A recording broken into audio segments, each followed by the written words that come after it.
Please note that the views expressed on this program are those of the individuals who speak them, and not necessarily those of Portsmouth Community Radio, its Board of Trustees, members, volunteers, or underwriters.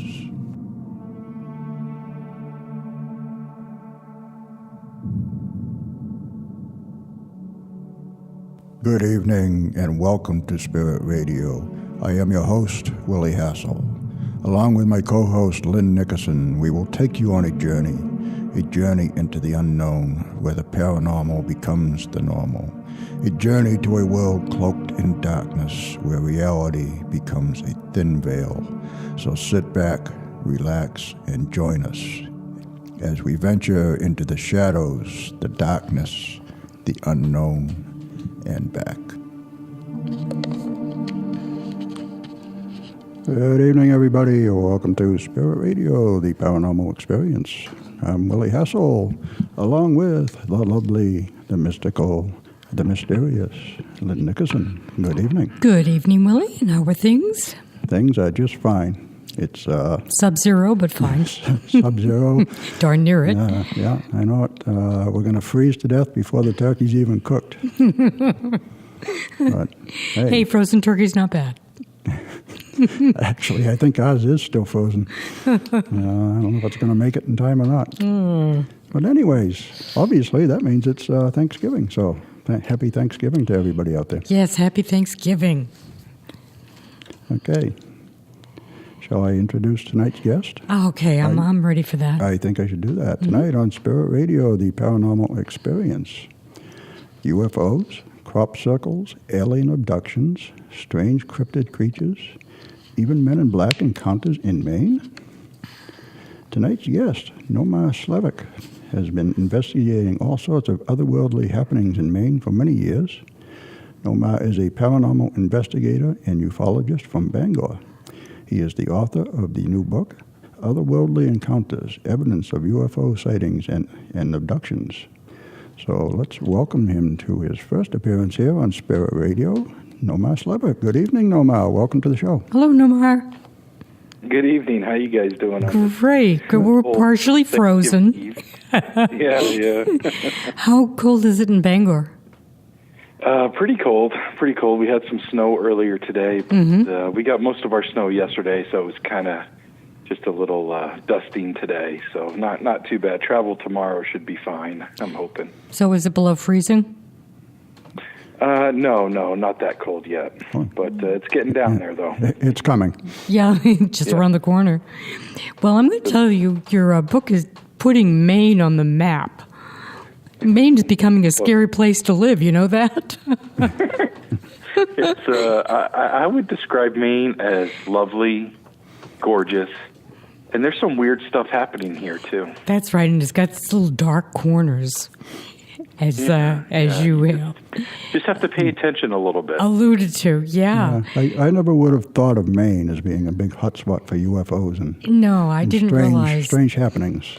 All kinds of mystical stuff. I agree. I wrote my first book about UFOs that was published in 2014, and that was called UFOs Over Maine. And when I started doing research, which was years before that, I was just astonished at all the cases that I came across. So both books combined, I must have gone over 1,000, 1,200 cases, in Maine alone. Pretty crazy.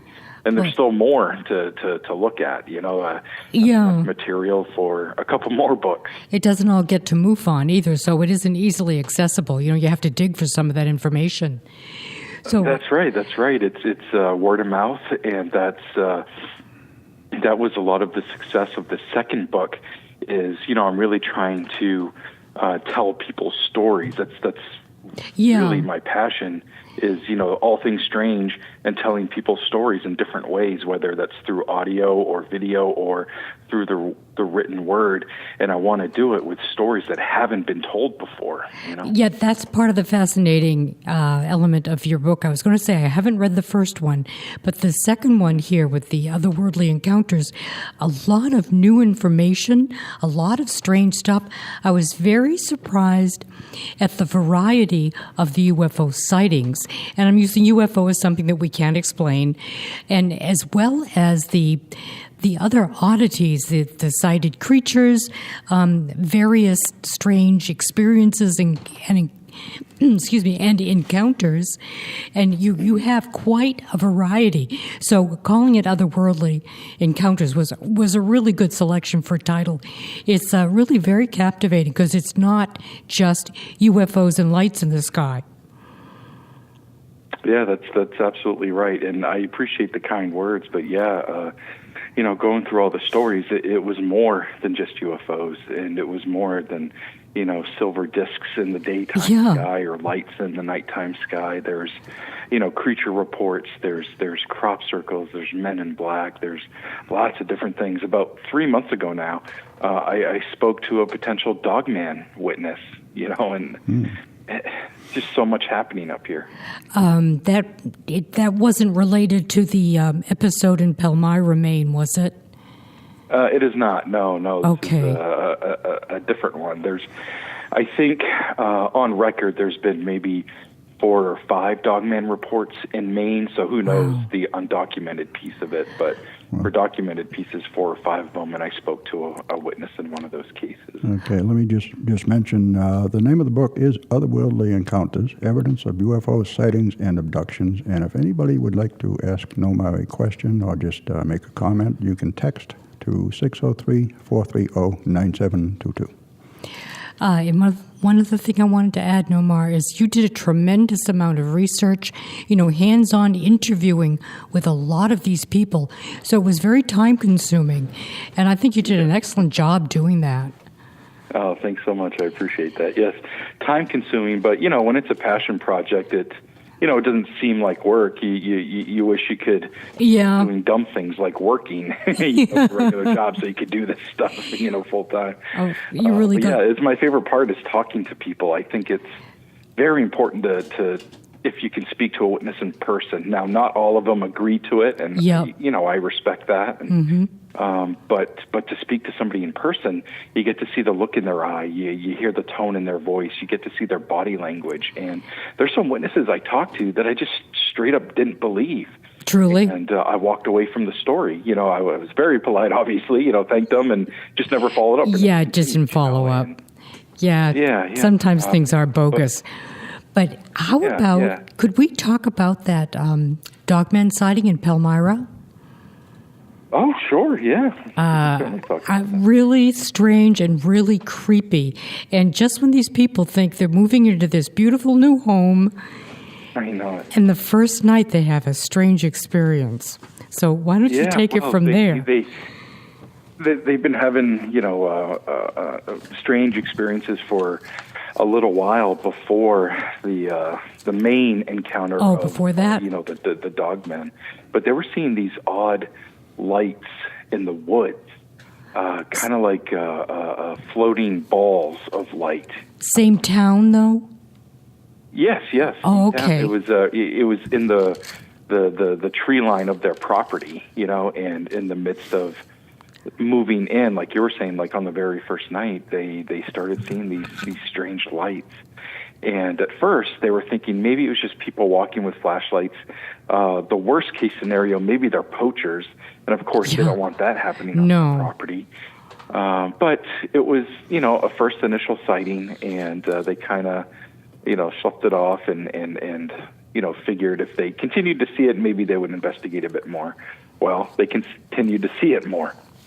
And their son, I'm sorry, their daughter's, one of their daughter's friends. He was a teenager. I think he was 17, 18 years old.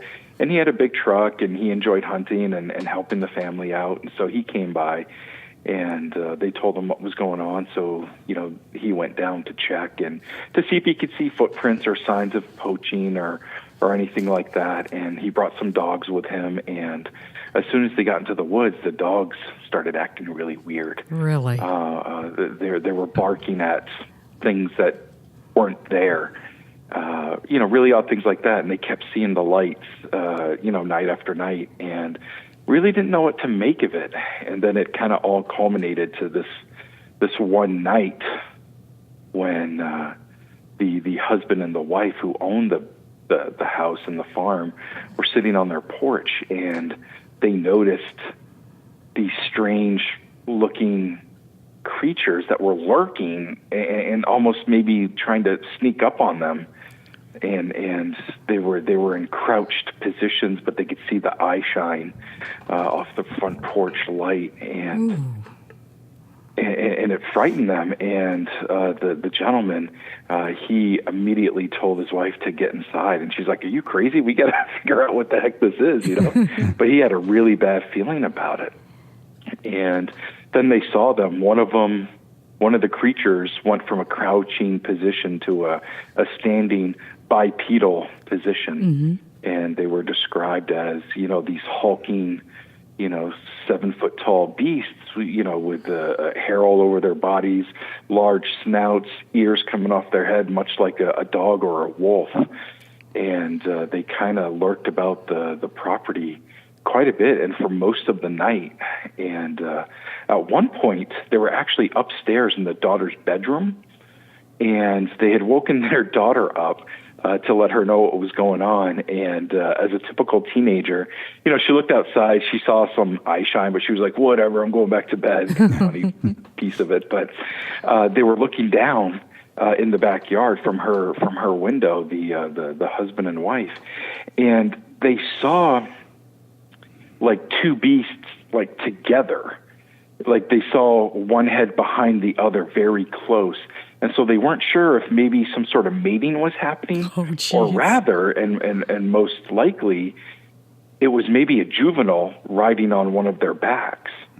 And that's not a piece that's very well known about the story. It's in Linda Gottfried's book, of course. But is it? So very, very odd encounter. Oh my gosh. All right. What do you think the relationship is between the lights they see in the woods and these creatures? Do you think it's one and the same, and that maybe they're interdimensional? Well, I certainly think that that's a possibility. Now, I'm a real big fan of the work that Stan Gordon does. Stan Gordon for years, since the late 50s, early 60s, has been investigating Bigfoots and UFOs in Pennsylvania, and he hasn't really put this theory together. It's more happenstance on the evidence or witness testimony that UFOs and these cryptids are being seen at similar times, or at the same time, or maybe even coming out of them, out of these crafts. So very odd stories, and through my research, it seems to maybe be more and more of a possibility that some of these cryptids are related to the extraterrestrial phenomenon, or it's all interrelated, or maybe all things paranormal are related. I'm certainly I think that's an actual possibility. But for these dogmen and those lights in the forest that they were seeing, I do think they're related. How? I don't know. Is that how they travel? Is that is that how they look in one form or another? I mean, I have absolutely no idea. But well, what made me ask that was that you weren't exactly clear, or I didn't understand the context as to how the lights were appearing. Like, were they just small lights in the woods kind of flying around, almost as if a firefly might, but bigger and more seemingly intelligently operated? Is that what you were seeing? Or they were seeing? Yes, and I apologize for that, but yes, but small, probably baseball size up to basketball size. Oh, okay. Floating about the woods. Right about, anywhere from the 4 foot to 8 foot level in, off the ground. Okay, which kind of doesn't sound like UFOs to me. That's why I was thinking maybe they were in a spirit form, hanging around the woods like that and then materializing when they want to. Yeah, I'm just thinking 4 foot to 8 foot. That is certainly a possible theory. Yeah. I'm just thinking 4 foot to 8 foot it's like 4 feet when they're down on all fours, and then 8 feet when they're standing up. That's true too. So that's true too. That kind of fits there. Maybe we're seeing into another dimension when they're just strictly a ball of light. But we were talking to Al Santoriga. Or that's how they're presenting themselves for that moment, for whatever reason. I mean, I have no idea why. But. Al Santoriga last week believes that they're physical. And I think they are physical, but maybe they're not interdimensional like Bigfoot might be. But it does seem that the cryptids are somehow related to UFO sightings. Somehow they're interrelated. They seem to be. Yeah, and not all cases are cut and dry like that. In fact, truly, they're not. Aren't. Yeah. But it's interesting to think about, first of all, but when you're getting eyewitness testimony to something so strange, it begs the question, are they related, It kind of seems like everything is related. UFOs, Bigfoot, ghosts. Yeah, all interrelated. It's all seems to be related.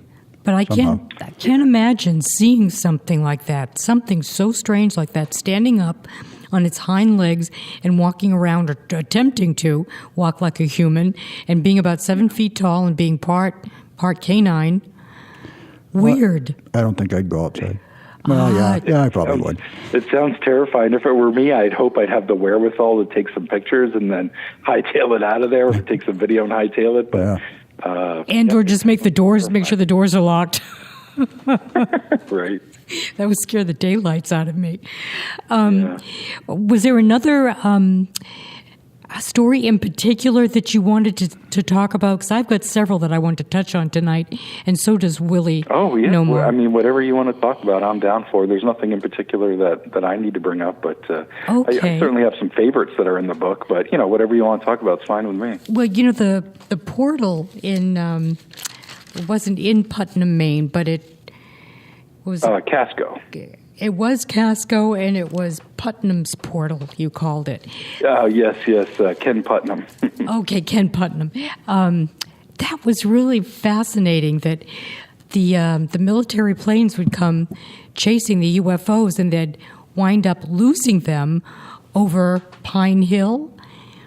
Yeah, very, very odd encounter. So I met Ken in the summer of 2016. He actually, we contacted each other before that, but we actually met in 2016 to talk about it.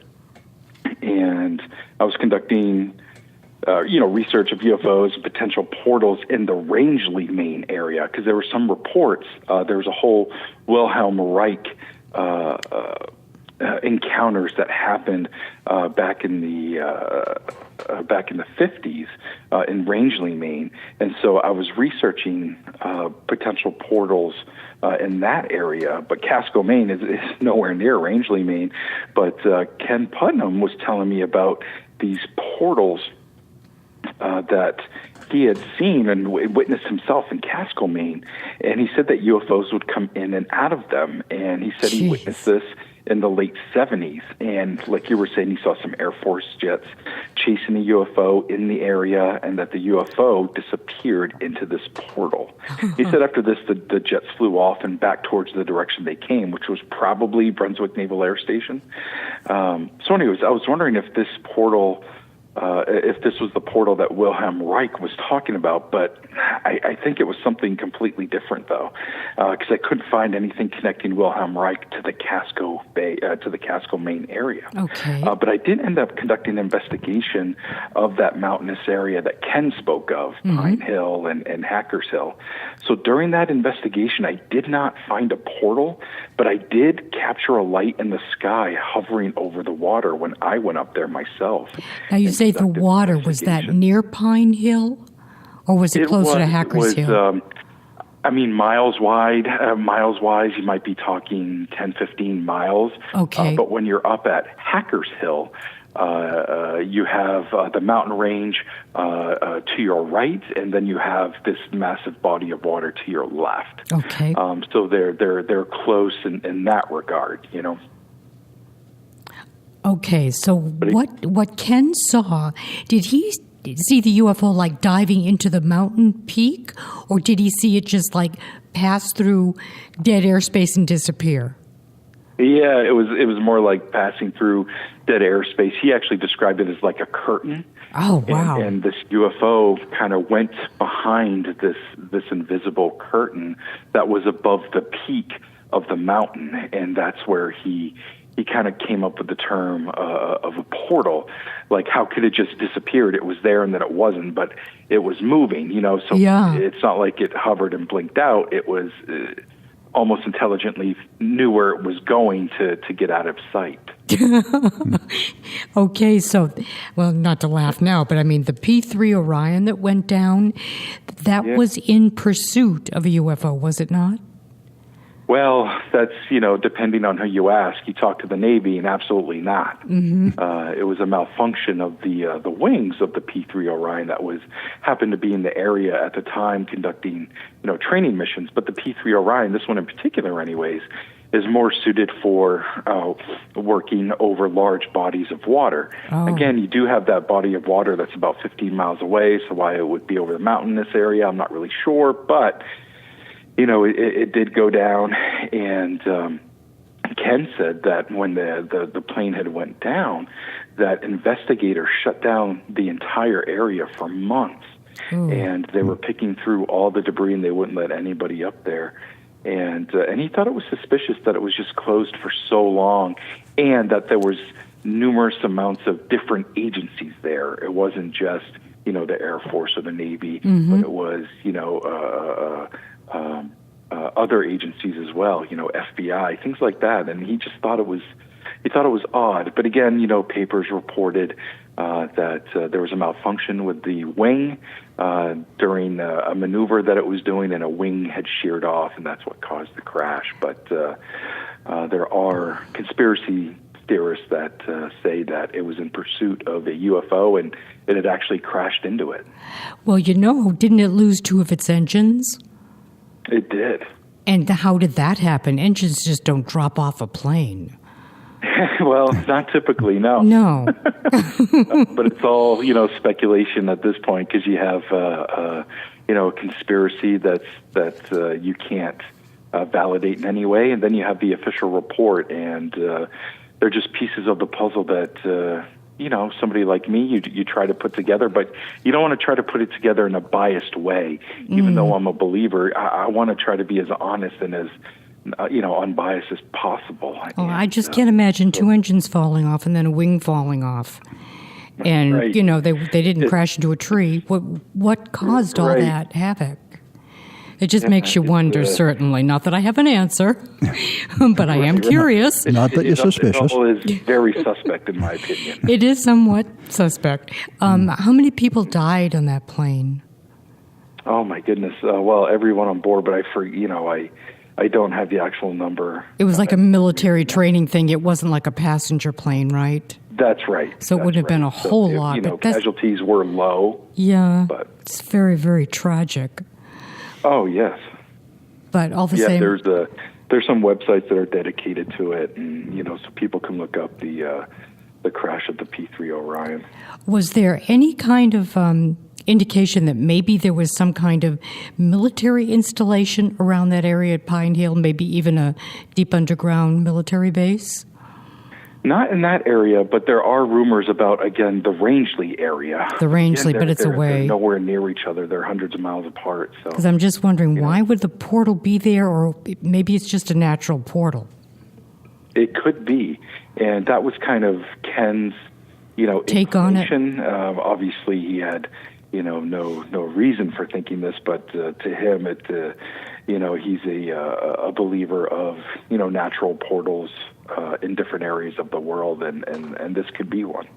And did he, we're almost at the bottom of the hour, Nomar, but I wanted to ask you, did he have a variety of sightings of the UFOs, or were they all the same, like, I saw a green light? What was it he saw? No, he saw well, to him, the way his perspective of it, it was either a large silver ball or it was a disc that was on its side. Oh. It almost sounds like it's turning to go into the mountain. That's right.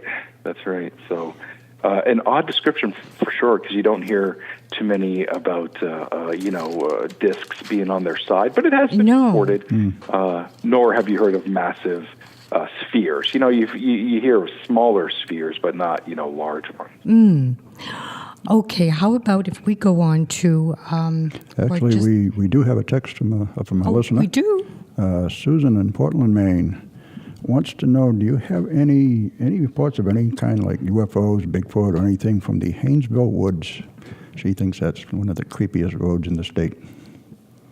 Yeah, Haynesville Woods is certainly an odd area. There's been numerous Bigfoot encounters in that area. There's also been a lot of paranormal reports from that area, in regards to hauntings, things of that nature. And there have been reports in that area.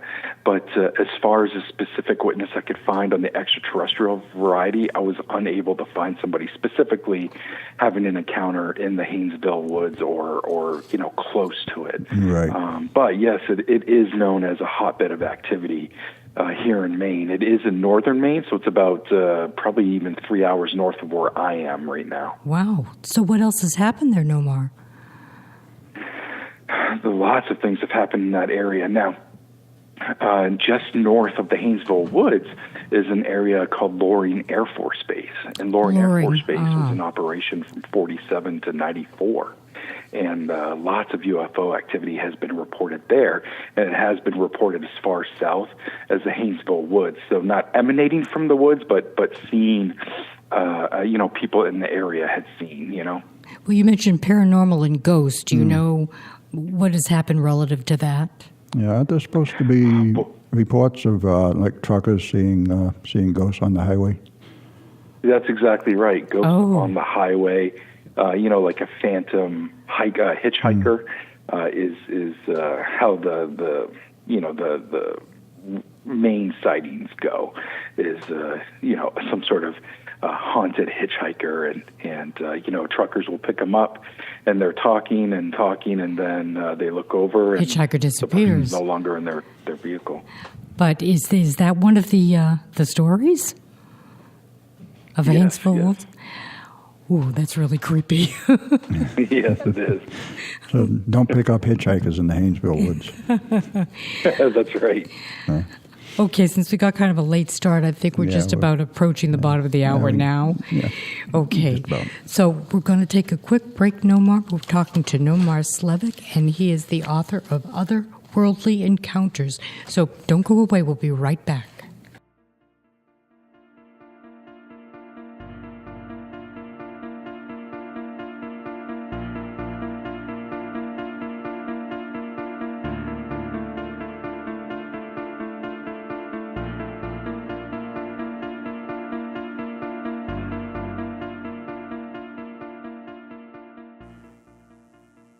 Supernatural Magazine, one of the UK's top paranormal magazines, provides support to Spirit Radio, the Paranormal Experience. It is the magazine's goal to bring every aspect of supernatural news and research from around the world under one roof to create a universal platform for all those interested in the supernatural. More information is available at supernaturalmagazine.com. And you are listening to Spirit Radio, the Paranormal Experience, on WSCA 106.1 FM in Portsmouth, New Hampshire.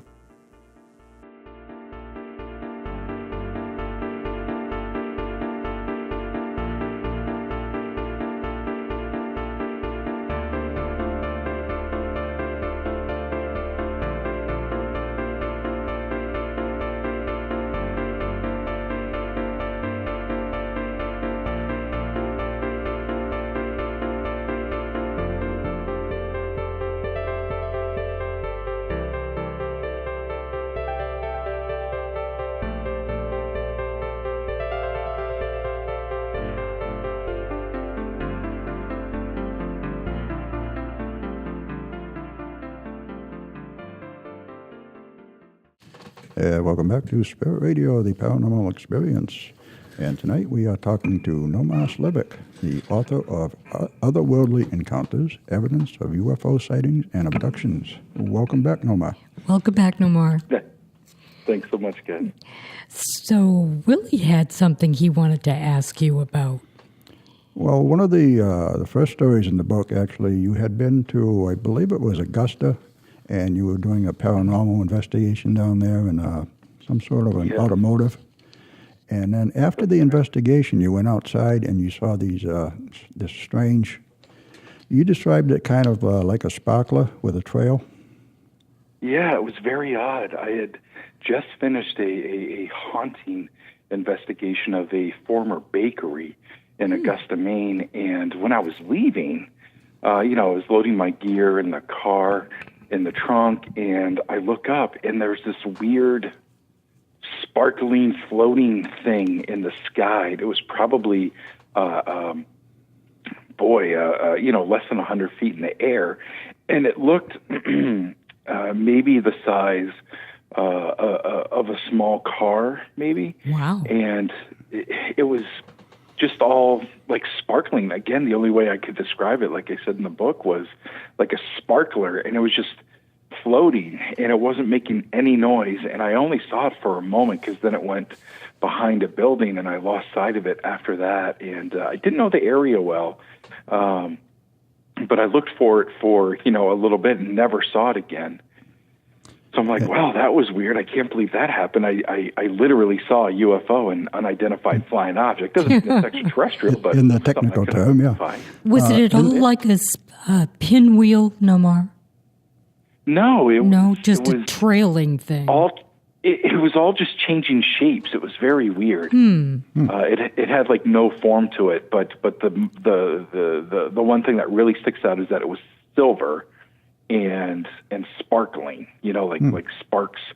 Yeah. Not really coming off of it, but just surrounding it.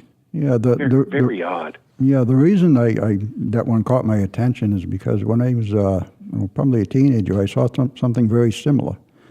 I grew up in Newburyport, Mass, right on the river, and one day, this was in midday in the afternoon, I saw something.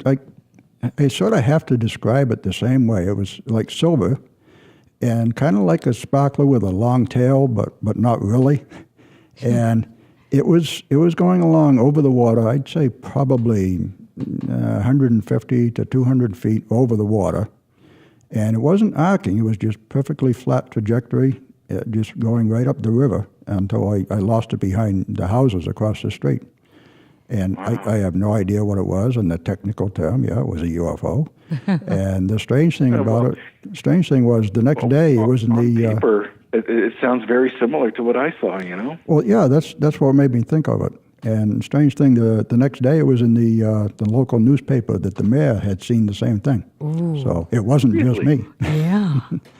But I couldn't. I have no idea how to describe it. It was. If I had to make a guess, it was.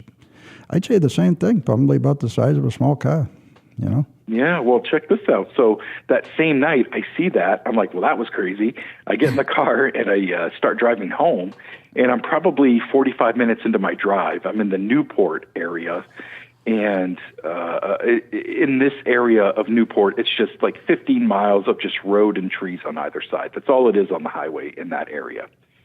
So I'm driving along. It's probably 2 a.m., maybe 3 a.m., something like that. And from the right side of the road, I see another weird sparkly thing. This time it's red. Jeez. And it acted in the same manner as the other one, but it went from one side of the road to the other, but this time it was above the trees. So it appeared out over the trees on the right-hand side of the road, crossed the road. It probably took 10 seconds for it to cross the road, and then went behind the trees, but it didn't go in an arcing sort of sense like somebody shot off a firework or something like that. This was in the middle of summer in Maine, so it could have been a firework, but boy, oh boy, I didn't know what to make of it. So, the same night, two sightings, very similar things, just one was red, one was silver. I didn't know what the heck to make of it. Yeah, it is very strange. I've never seen anything like that. And you said neither one of them was like an arc. They were just... That's right. Like That's straight. right. Yeah, It was just a straight trajectory. It's that's very odd. exactly what mine was. I don't know. Yeah, just so strange to see, something similar, twice in one night, after, doing a paranormal investigation, And it seems so illogical. After you had come across a couple of ghosts early in the evening. Yeah. Did you see any ghosts? Did you see anything? Sadly, no Bigfoot or anything on the rest of the ride. How about your story about Robert Osborne in Camden with his multiple sightings of this almost a Mothman-like creature? Yeah, this is one of my favorite stories. It is so peculiar. Yes, it is. So I love the Mothman, one of my favorite cryptids. Well, don't get too cozy with him. I had heard of this encounter through my own research, but I had a really hard time tracking down the full story or even a witness name. I kept seeing the same headline again and again. Mm-hmm. Man witnesses Mothman-like creature in Camden, Maine. I kept finding that, but I couldn't track down the actual story. So I took it to a fellow author and researcher for assistance. Her name's Michelle Solier, and she was actually able to track down a name for me. And I looked the guy up on Facebook, and after numerous attempts with people like with the same name, a little bit awkward, I finally found the guy. What luck. He was willing to talk about the encounter, so that was awesome. And it all started in 2001, and oddly, it was almost 35 years to the month of the original Mothman sightings at Point Pleasant in 66. Strange synchronicity, right? Yeah, a little synchronicity there. Yeah. So anyways, this witness prefers to remain anonymous, so I made up the name Robert Osborne for the book. And he was walking down Washington Street in Camden, Maine, towards his apartment building. And that starts right at the center. Washington Street starts right at the center of downtown Camden. And it's a gorgeous little coastal town right out of a Stephen King book. Yeah, it is beautiful. And as he walked, he began hearing like this chirping or squeaking sound, like a mouse, but it was louder. And he looked down to see what it was. He didn't want to step on it. And as he's looking down, he sees this shadow on the ground go by and knows that it's something above him. So he looks up, and he sees this odd humanoid figure with a huge wingspan fly over him, and it's making that sound. And he said the body was about 4 or 4.5 feet long, and it had these large, translucent wings. And he said it flew right up over the apartment building he lived in. And as it did that, he got a good measurement of the wings. He said it spanned from one side of the eaves to the other. And I went down there last summer, and that's about 25 feet in length. That's like the size of a Cessna, or something flying over him. Pretty crazy. And translucent wings, and it barely had a head, but it seemed to have like 3 little nodules on it. Yeah, like these weird tubes, nodules, weird things on it. And he drew a picture of it, which I included in the book. Right. It's the strangest thing I've ever seen. Yeah, it looks like it's got kind of a square head with these 3 things coming out of it. Oh, very odd. Yeah. I mean, he was more fixated on the wings, because he just couldn't believe how large they were. But he did, glimpse the head, and that's what it looked like to him. I don't know if it was just his perspective, but he's convinced that's what it looked like. But then he started having these reoccurring dreams. Yeah. And he would find himself at that same spot on Washington Street. And when he looked up this time in the dream, he saw a UFO, he explained, as large as a house. And it would, as soon as he looked at it, it would like roar to life and take off. And in our discussion, I asked him, as researchers do, I'm like, did that seem like a dream, or was it more like a memory maybe?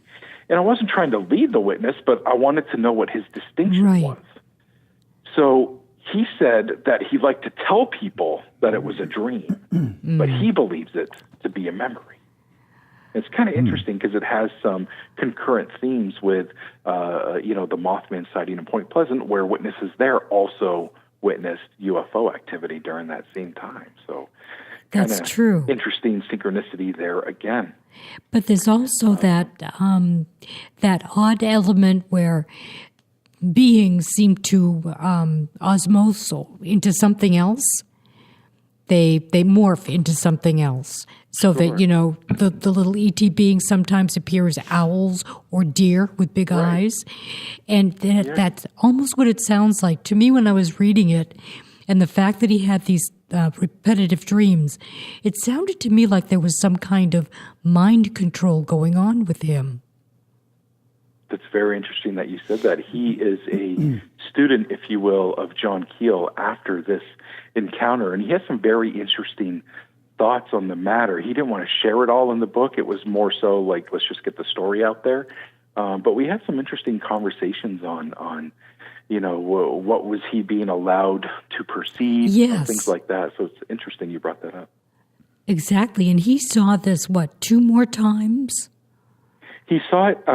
He saw the actual thing that he saw the first time 1 more time, and then maybe he saw a juvenile version of it.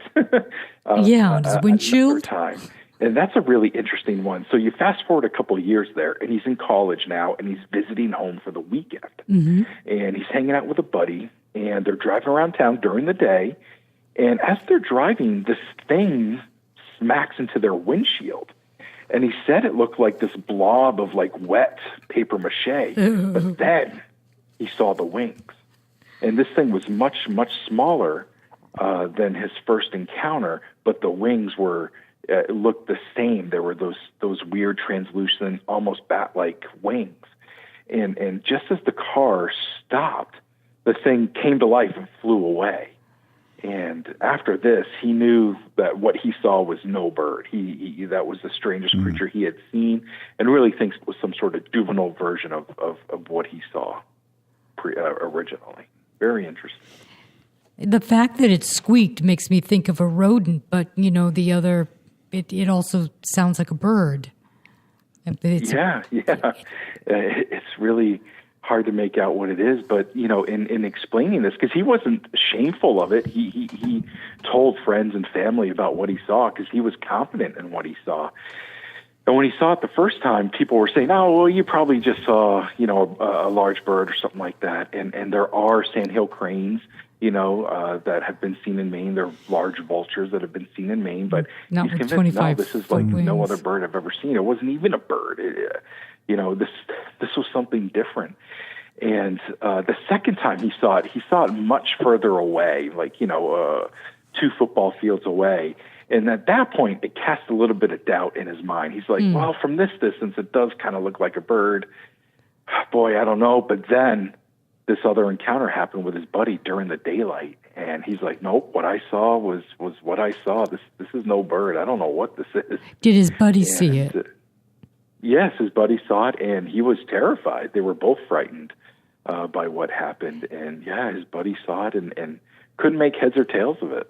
Did he give you the impression that he thought it could have been something like prehistoric, as in a dinosaur remnant, or not? Didn't really give that indication at all. No, okay. When I brought up Mothman and John Keel, because we didn't discuss that at length at first. I just wanted the story from his perspective. Yeah. But I'm the one that brought up John Keel and Mothman, and he's like, yes, exactly. That's what I liken this to, some sort of weird Mothman type sighting. Obviously, it's not the exact same descriptions of what people saw in Point Pleasant, but he's like, that's what I liken it to, something on the fringe of cryptozoology. Yeah. Something that's odd, that's not supposed to be here, Definitely what it sounds like. Definitely, I think UFO connected. Okay, another story that really, really piqued my interest was the woman that time forgot. She had an incredible experience.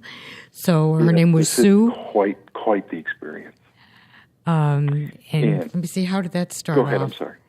Well, you met her for coffee along with Eric, didn't you?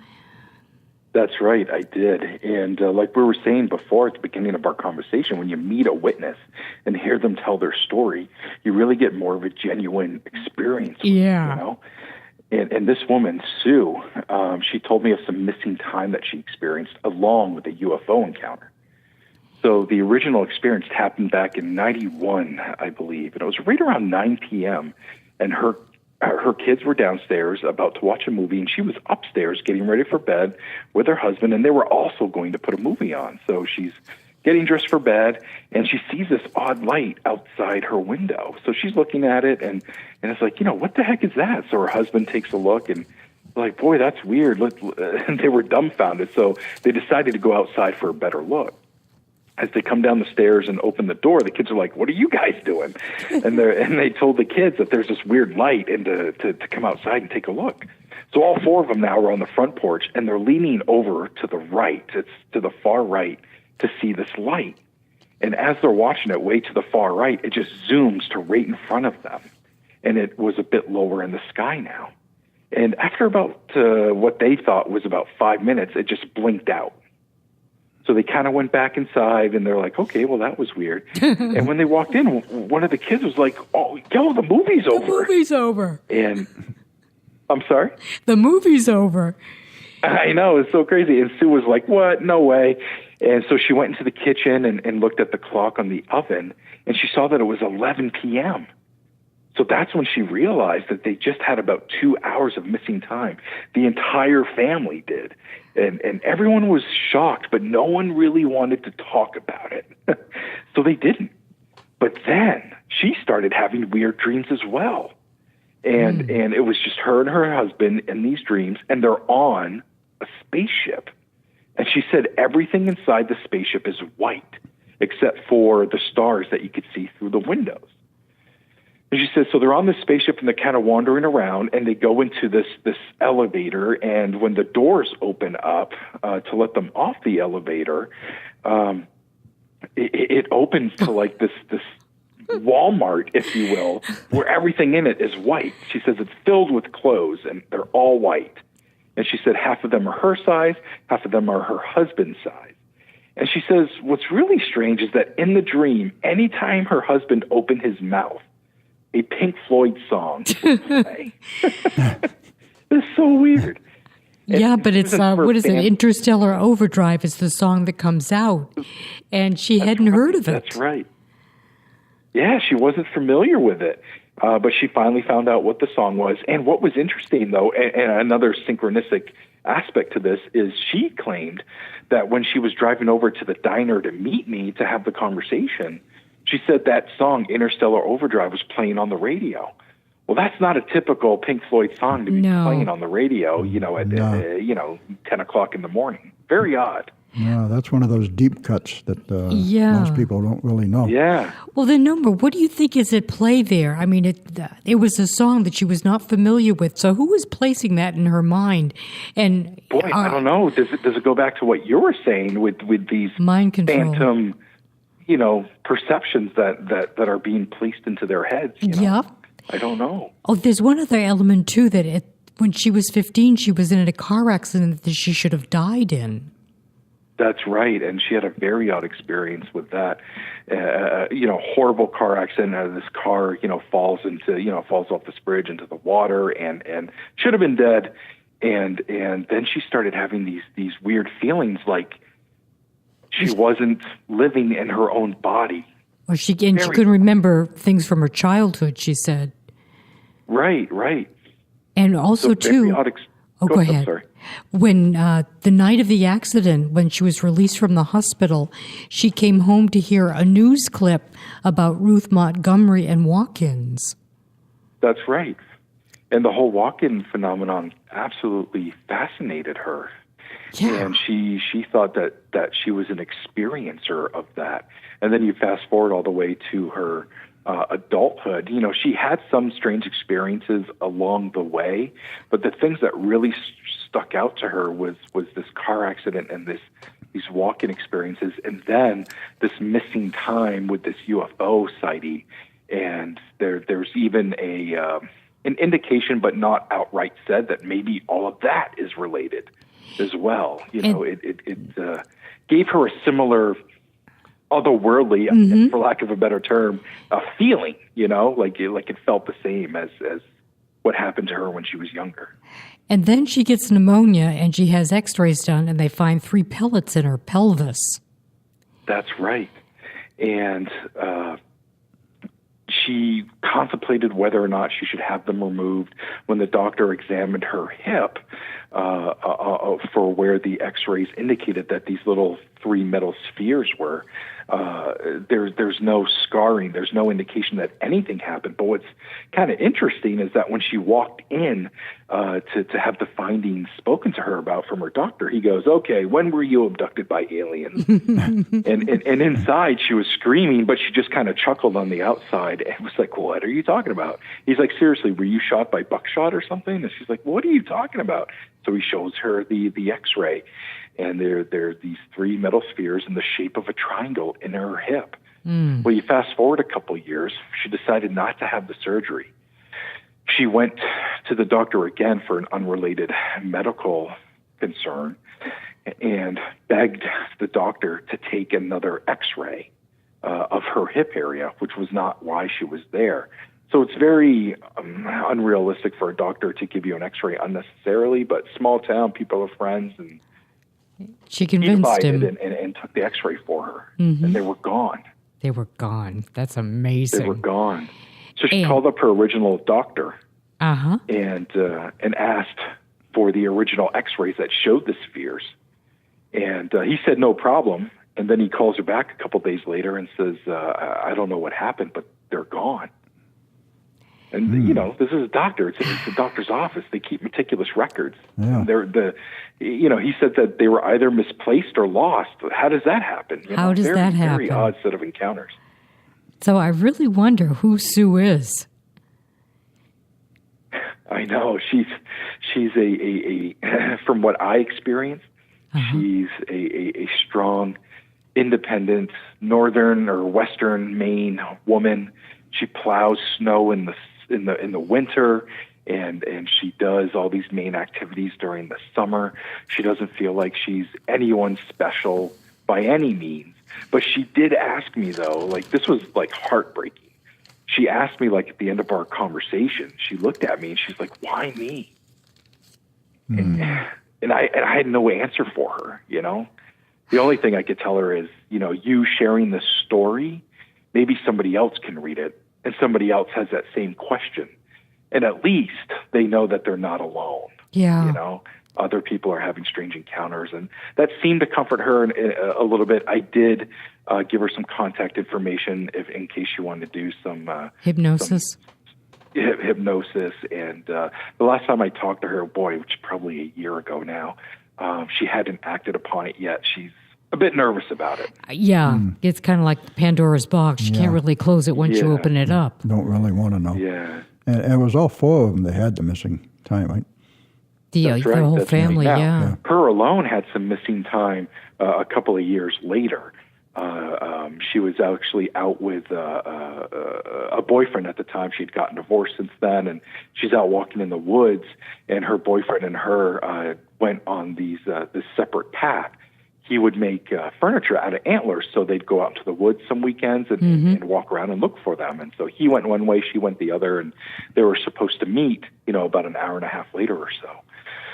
Well, she gets lost at some point, finds her way back. She recognizes a mountain in the area. She figured she's gone about an hour and a half, maybe an hour and 45 minutes. Well, when she finally gets back to the truck, her boyfriend was honking, trying to help her find her way back. And then he starts yelling at her. And she's like, "What's going on?" And she's like, "Do you know how long you've been gone? You've been gone for 4 hours." They went there at 8 a.m. She didn't come back till noon.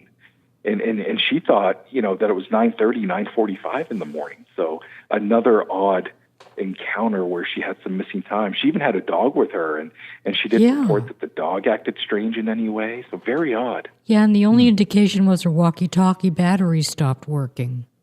That's right. She turned on the walkie-talkie. There was a burst of static, and then it just went dead. I mean, that's a bit anecdotal. That really could be they bought some yucky batteries. Who knows, you know? But it is interesting, though, when you put it all together. Yeah, I'm sure she doesn't want to face those fears just yet, but something's definitely happening with her. Yeah.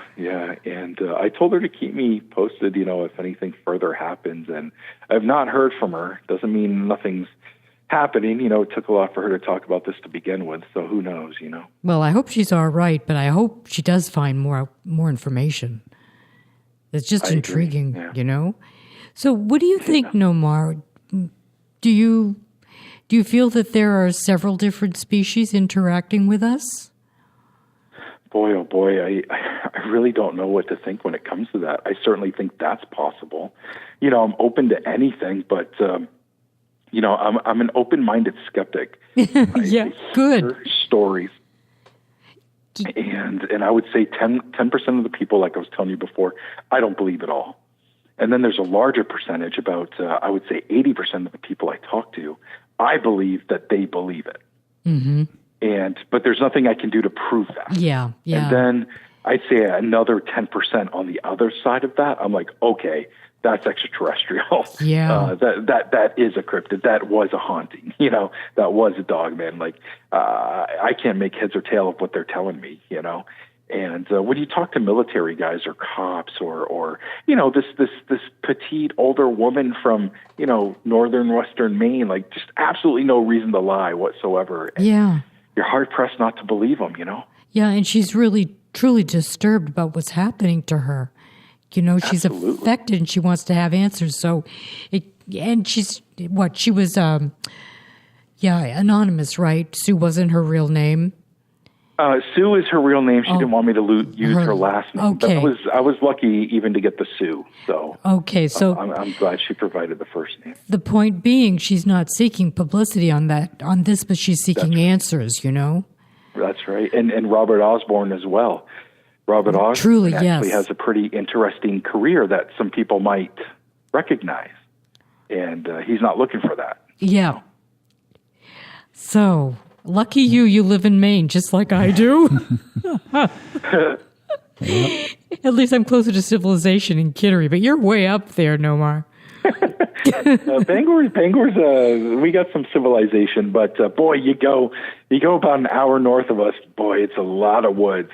It's a lot of woods and just the heart of Maine. You've got me thinking twice about driving around at night on secondary roads. You never know when you're going to get snatched. Well, but if you want to see that's something I do for fun. Yeah, that's adventure. I used to. I used to love driving around and figuring out where the roads go, and I love old logging roads and property lines and stone walls. But now I'm rethinking that.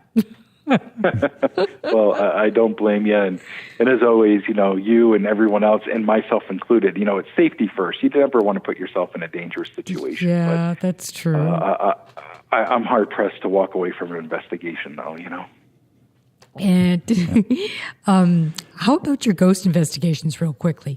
We got about 2 minutes. 2 minutes, okay. Okay, and what was the question? I'm so sorry. Ghost investigations. What can you tell us there? Boy, a lot of stuff. I've done a bunch of investigations. There was this one place where it was a formal funeral home, and it had been converted into 4 different apartments. Oh, you're kidding. Tell me those people didn't have trouble. Yeah, that's got to be haunted. Those poor people. I think everybody in the building had some sort of issue. Oh, and gosh. There was this one night, I think we had gone there 10, 11 times. And the last time we went, we brought some people along to cleanse the place. Yeah. And as their cleansing is happening, I'm outside seeing if I see anything, you know, come outside at all or leave the property in any way. And I end up seeing this dark figure on the grass about 50 yards in front of me. It wasn't there, and then it was there. But from my distance, it kind of looked like maybe a small pine tree. And just kind of blowing in the wind. It was kind of going from side to side. So I'm like, that's weird. So I start walking towards it. As I'm walking towards it, I feel this ominous feeling. I'm like, okay, whatever this is mad at me. Like I had that feeling. So I had a camera on me, a night vision camera, and I hold it up to film it, and it's not in my screen. I put the camera down, and I can see it with my eyes, put the camera back up, it's not in my screen. Wow. I'm like, well, that's odd. So now I'm about 20 yards away from it, and it just blinks out. So I walked to where I thought it was, and of course there was no tree there. It was just open grass, you know, all around it. And really don't know what that was. I'm hoping it was whatever was bothering these poor people leaving, you know, and the cleansing worked, you know. But that could very well be. So it was, what, 4 different places? 4 different condos or something? That's right, yeah. Oh, beware. Buyer beware. Yeah. That's right. That's right. Yes, ma'am. Well, we are just about out of time, Noma. Do you want to tell people where they can get the book? Do you have a website or anything like that? Absolutely. You can get the book anywhere books are sold. If they don't have it, they can order it. Just ask for it by name. My publisher, Llewellyn Worldwide Publishing, has a far reach. So anywhere they sell books, you can get it, which is awesome. Also, I just wrote and produced a documentary with my friend Bill Brock, and that's available right now, streaming on Amazon Prime. And you can search for it by title, Abducted New England. It covers 3 possible abduction encounters. And again, it's available for free on Prime if you have the service, Abducted New England. That was the one. Ken Owens. Part of it was filmed at KRI. Right? That's right. Yeah. That's right. Terrific. Yeah, Ken Owens, and I don't remember the other individual. Ken Owens, Ken Putnam, and Alan Cassidy. Alan Cassidy. Okay. Oh, and Ken Putnam, too, then. Okay. That's right. That's right. We got him on film telling his story, which was great. Oh, terrific. For the book, and he agreed to be in the documentary, which was awesome. Oh, that's wonderful. Your book is very interesting, Noma. Yes, I thoroughly enjoyed it. Very interesting. And we thank you very much for joining us, Noma, and definitely hope you will come back and join us again. I would love to do it again. You guys just let me know. And have a great Thanksgiving tomorrow, okay? Wonderful. Okay. You as well. Thank you. you. Happy Thanksgiving. All right. Thanks so much, All guys. right. You take Good care. night. All right. Thank you. Good night. Bye. Okay. So, that's it. Interesting. Very, very interesting. Very interesting. So great book. Yeah, quite a variety of stuff in there. So tomorrow's Thanksgiving. Everyone have a great time, and thank you all for listening. And good night.